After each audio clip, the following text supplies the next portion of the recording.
Hello and welcome to the program. I am Deji Badimasi. Now, for the obtained time, fuel scarcity has again resurfaced in some cities across the country. The scarcity is biting harder in cities like the country's commercial nerve center, Lagos, and of course the Federal Capital Territory, Abuja, and Oyo State in southwest Nigeria. Now, this situation has resulted in long stretch of vehicles at filling stations with the attendant traffic snarls, slowing down commercial and social activities. The situation has been attributed to a number of reasons, one of which is the high logistics cost of transporting petrol from depots to the various filling stations across the country. Marketers say the high cost of diesel needed to drive the trucks conveying the fuel has seriously impacted their cost and that it is no longer sustainable to sell fuel at the subsidized price of 165 naira per litre. Besides, the Independent Petroleum Marketers Association of Nigeria, IPMAN, say they source the bulk of their fuel from private depots and that these depots have since increased their ex-depot price, making it difficult for them to continue to sell at 165 naira per litre. But the NNPC is insisting that the pump price remains 165 naira per litre and that the country currently has over 2 billion litres of PMS in various depots, especially in Lagos. Now, this situation appears to be easing, to be candid. The situation appears to be easing in Lagos, but it is getting worse in some other places like Abuja. So, what exactly is the problem? Joining me on the program now to discuss this further is Comrade Tayo Aboyeji, who is the chairman of the Nigeria Union of Petroleum and Natural Gas Workers, NUPENG, of Lagos Zone. Thank you very much for joining us on the program. What exactly is going on? What is the problem? All right, thanks for having me. The issue has been the claim by the marketers that the pump price, that the depot price have been increased. Meaning that what they used to buy in the depot before, the price has been added to it. Coupled with the fact that diesel, the AGO, also the price has been increased. So the transportation from the depot to various filling stations has been an added cost to the landing cost of these products to each filling station. If you are in Nigeria, you bear with me, you understand that the price of diesel right now in filling station is about 810. So, and it's the same diesel that the truckers, the tankers will use to drive their truck to different filling stations across the country. So the marketers are claiming, the station owners are claiming that they could not sell at government official rate of which is 165. That is not sustainable, and it cannot be. They can't maintain that price if they have to be in the business. So most of them could not go to depots to buy, and most that decide to go and buy decide to hike the price based on what they bought from the depot. So and NUPENG has no role to play at all in all of this. The role of NUPENG is just to convey the product from the depot to different outlets in Nigeria. And it's the petroleum tanker driver. We have to go and buy diesel. It's the diesel that we use to transport, and the diesel has been, the price has skyrocketed, and is now add to what the marketers or the filling station owners are claiming.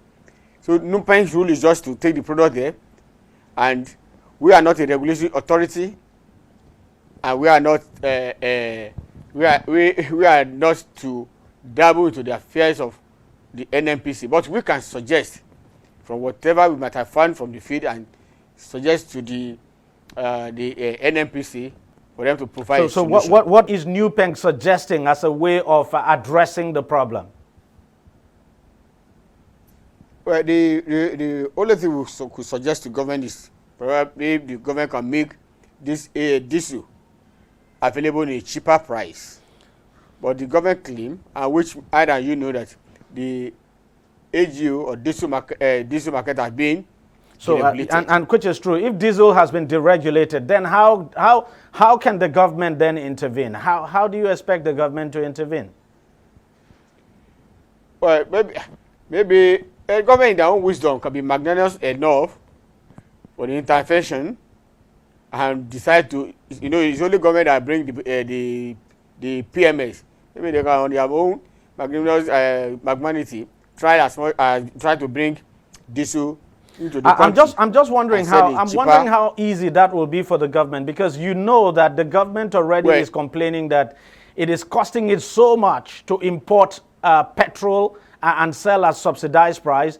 In fact, you know that, for instance, quite a number of people have been asking the government to deregulate the sale of petrol in this country. So the government is spending so much in subsidizing petrol. Where will the government then get the money to subsidize diesel?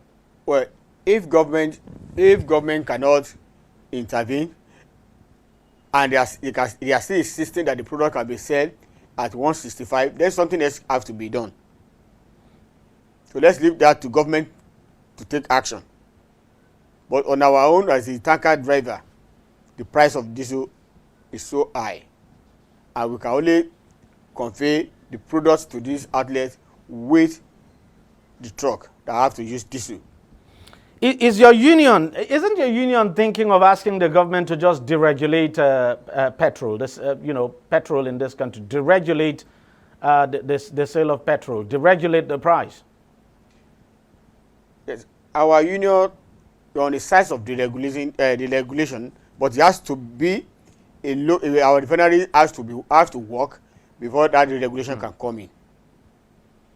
If our refinery is not working, then we want to and we deregulate. We want to suffer the public. If our refinery are working, we can afford to deregulate, and it will not bring hardship, or the price will not be as high as what we are importing now. So import driving deregulation is not the best. In local or domestic production and refinery will help Nigeria. I really understand what you mean. I do understand what you mean. But at the moment, in some filling stations, they are selling far and above the official price of 165 naira. How do you explain that? Oh, means I have not seen, no, the information has been made to our desk. But what we said, we are not. I told you we are not a regulation agency. So those that are buying above one price should go to the authority and report what is happening. All right. Mr. Tayo Aboyeji, Chairman of the Nigeria Union of Petroleum and Natural Gas Workers, New Peng, Lagos Zone. Thank you very much for joining us, and thank you for your time. All right, we'll take a short break and we'll be right back. Stay with us because we're going to continue this conversation.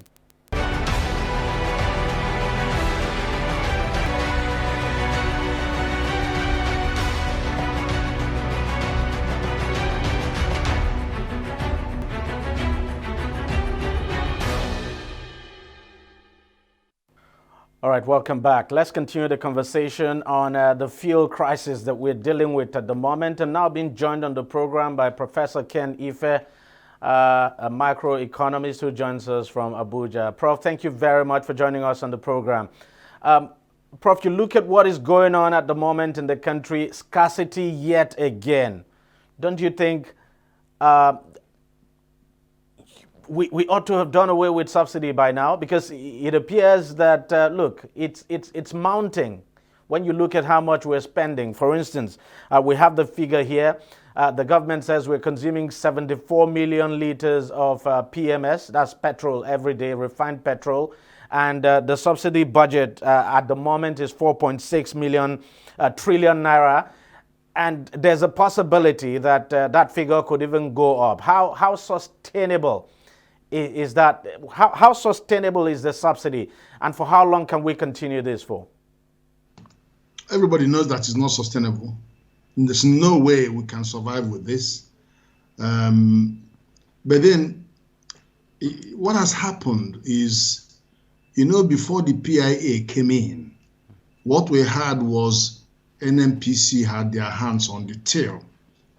So they were disbursing at source all manners of revenues coming in from oil, be it royalty, be it so they were disbursing, and then they were sending in chicken change to us and other. Then secondly, when the PIA came in, we now saw the NNPC is now incorporated as a private company, and it's only going to get 10% of that tax revenue, that hydrocarbon tax revenue, to run its affairs. And then you have the upstream and downstream getting their own share, not enough. None of them feel that they have enough money to run their show, because NNPC is actually carrying a very big dead woods. I mean, look at all the refineries that are not working, but are still paying salaries of those. And there's so many moribund assets that we are supposed to be cleaned out, and then they sort of refinanced before they can actually take a life of their own. But in the meantime, you have a huge accumulation of 30% of the hydrocarbon tax for Frontiers Basin, and then you have all the host community 5%, all of that. Now, so on one hand, the government is going to get more revenue from the tax authorities, so on one hand, and then you now have NNPC in a straitjacket, where one of the things that it did is every month about $3 billion is supposed to be going to NNPC oil proceeds. And from there, you can see something, accretion to reserves, and then you've seen something on excess crude, but they will go back and take some of them to pay for imported PMS. But what they are doing now is that they are now doing direct swap of crude with the refiners abroad. So they send them the crude, and then they refine and send back the PMS. So somewhere down the line, the sums are not adding up. Initially, it was, all right, we do have a small surplus change, we use it to pay subsidy. Now, it's not enough. So the government has to bring the subsidy. They're now calling it under recovery. So the cost of bringing in the fuel far exceeds the cost of the crude and the cost of exporting it. So they are now calling it under recovery. So government go and find the balance. So it was like put 1.2 trillion in the budget. Oh no, it's no longer to 4.2, it is now 4 trillion. Oh no, it's not 5 trillion, it's actually 500 billion every month. So we are heading to 5 trillion. And next year, God knows what it's going to come to if things continue the way they are. That is the story. Now, and you can't see an end in sight with that. Now, what I find difficult to understand, look, these independent petroleum marketers have said, look, the cost of conveying fuel from the depots to the various filling stations is now expensive, quite understandably so, because the trucks actually rely on diesel. The cost of diesel, as you know now, is just in the region of 800 naira. And they've also said for some of these depots that are private depots, they buy, they get the supply now at the ex-depot price of close to 160, and that it's just not sustainable for them to continue to sell at the subsidized price of 165. But then the government is insisting that they have to sell at that price. How do you reconcile that? No, but you cannot rob Peter to pay Paul. First of all, we all know and we all agree that you don't subsidize consumption. If we are thinking right, you don't subsidize consumption. What you subsidize is production. And we've done this arithmetic before. We've taken 1 trillion naira to say what 1 trillion naira could do. 1 trillion naira can get 30 modular refineries up and running because they only need 35 billion naira to start. And then they could process 20 times 20 times 30, 600,000 barrels a day. Now that is an investment that could, within 6 months to 1 year, start replacing the need to import. But they rather go and borrow and spend 4 trillion than to allow 1 trillion to go to produce. And as a matter of fact, the refineries that are not working anyway, the government wants, and you are paying salaries for not working. But if you get this, if this investment goes to have about 30 modular refineries, they will absorb all those staff that are being paid for doing nothing. So that's one thing. But people don't want to look at those options. Then the second option that I say is, let us find the value of NNPC. Saudi Arabia needed $25 billion. They didn't go to IMF or World Bank. They said, please tell me the value of my Saudi Aramco. And when they did that valuation, it came to over 1.5 trillion. And they said, privatize 5%, send it to the capital market. And they got the money they wanted. Today, Saudi Aramco's price is their valuation is 2.3 trillion. The most capitalized company in the world, followed by, of course, by Apple and Microsoft and those other ones. So I still say that. I reckon from my own calculations, I may be wrong, that NNPC is not less than 50 trillion naira. If you look at it as a going concern based on the volume of oil that it produces, and then also based on gas assets and the physical assets, if government privatizes 40% of that, that will rake in over 20 trillion to the government. You can take 10 trillion and reduce some of your debt.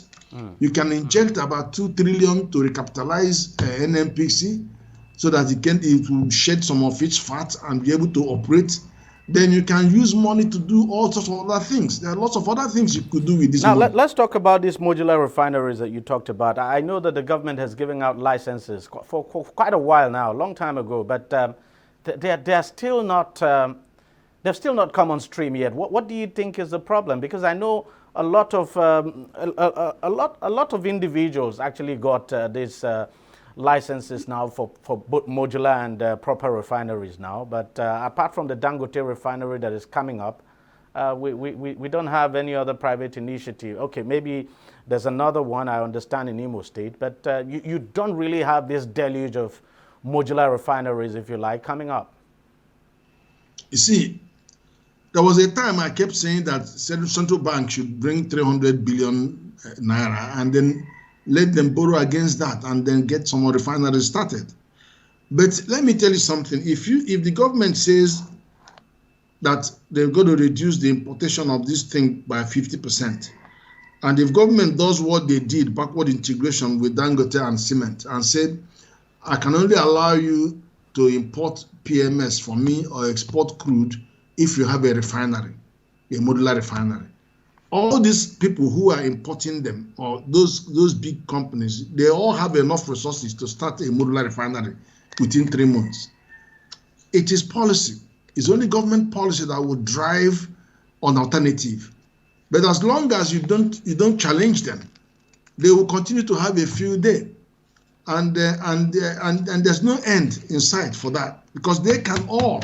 I remember there was a time they suggested that these oil companies can come and co-locate with the existing refineries, but it was rapidly abandoned. They were also asked to privatize and take them. They were not interested.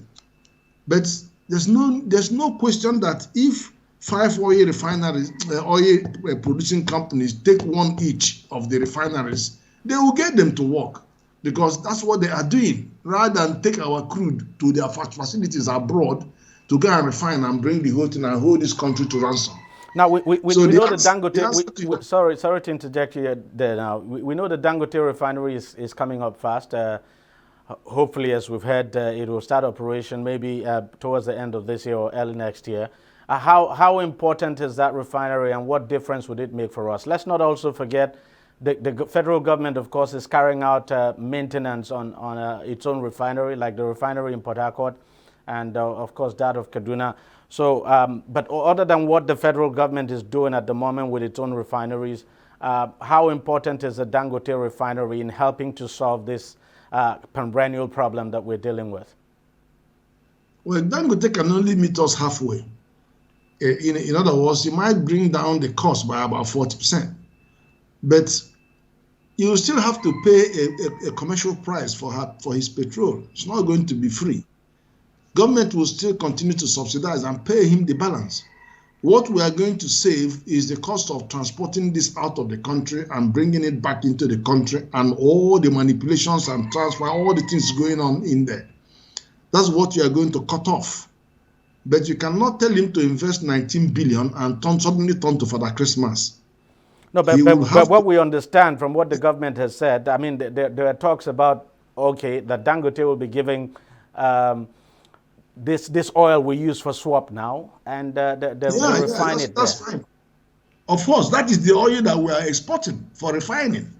455,000 barrels a day. It is the allocation given to us based on the capacity of our domestic refineries.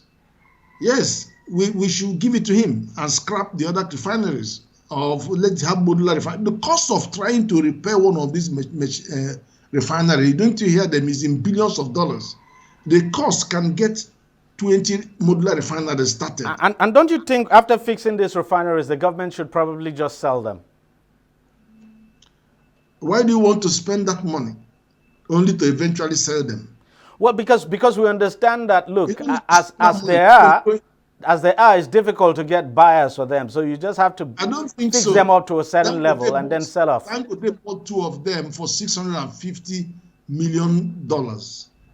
It was this guy, Yaradua, came in and returned the money to him. But he's already bought two.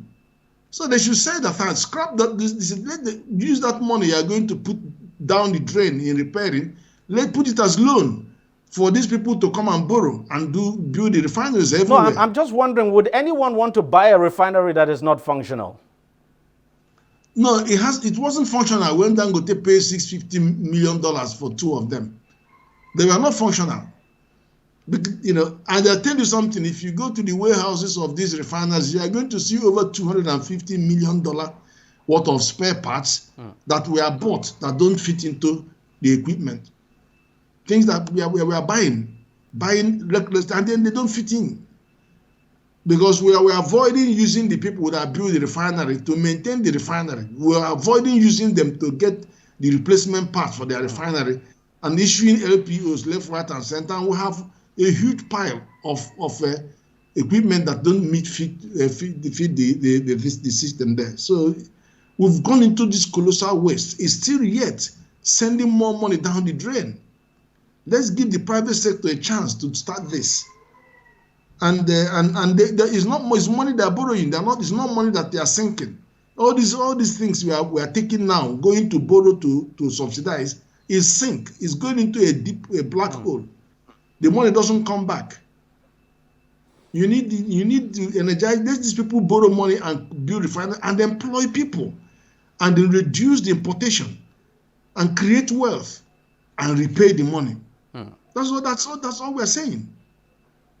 But eventually, this subsidy has to go. What I was saying in effect is this: if we were to establish the value of NNPC and government gives off 40%, just make sure that the host communities, about 5% of this privatization should be reserved for the host communities, so that these militants and all the people there, they will all buy shares so they can get decent dividend every 6 months. Then let the transport unions, let this labor union that are threatening everybody every day, let them go and buy shares, sell shares to them, sell shares to the oil companies. It is because the oil companies are co-owners of LNG, that's why they are paying dividend to federal government. Because these oil companies will not put their money in your company and they not want to get profit. So when they all sit around the table, even the oil marketers, let them buy shares. When they all sit around the table, they will say enough is enough. We want world-class management of these NNPC assets, and we want profit every 6 months, every 1 year. So they will make sure that they get it. They will make sure that they get it. And then you cannot expect the host communities to go ahead ravaging the pipelines and all that stuff when they are expecting dividend every 6 months from what they invested. So you get people that are committed, that are shared owners, they are owners, they feel a sense of ownership. You're going to have a different climate altogether. Finally, before I let you go, Prof, I just want to ask you this. You think the government can actually hold out until next year on this issue of subsidy as it plans, that it wants to hold out until next year when certain things would have been put in place. For instance, I know the government, of course, is hedging and expecting that the Dangote refinery will come on stream, and then its own refineries too will come on stream. But do you think the government will be able to hold out, especially as we're seeing that we're not seeing any quick resolution to the Russia-Ukrainian crisis, and you look at it, the cost of energy keeps going up? Yeah, I think the government can hold up, because I think it is the third quarter that they're expecting the Dangote refinery to kick in the third quarter of this. Say we're talking about the next 3 months. But even if it doesn't happen, we're also expecting the new modular refineries to come on stream.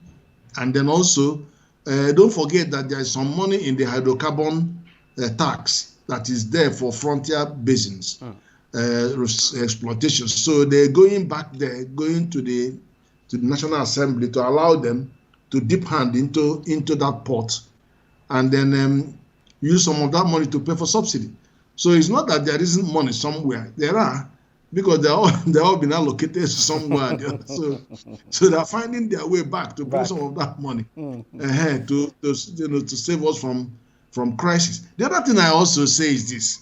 Can you tell the 6 francophone countries surrounding us, give them crude to refine, and then let them supply us the refined products? What's wrong with that? Let Cameroon help them. Let them give, if it means giving them loan, let them do their own modular refineries, and Nigeria will supply them the crude. Benin, Burkina Faso, Togo, what is called the other one, Niger, Chad.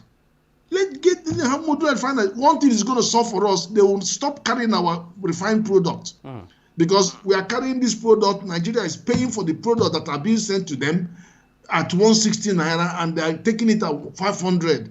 So why are we? So at least that can stop those, and we know we are now consuming exactly what we buy, and then let them now refine and sell to us, and then we'll give them the crude, and they refine for us.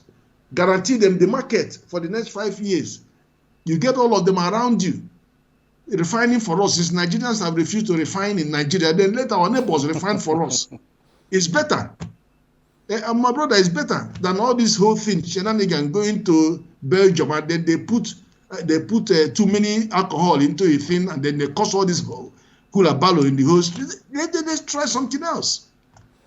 All right, Prof, we just have to leave it there. Thank you very much for your time, and we really appreciate your insights. Thank you. Thank you. Well, that's how much we can take on the program this week. We thank you very much for watching. I'll see you again next week. Bye-bye.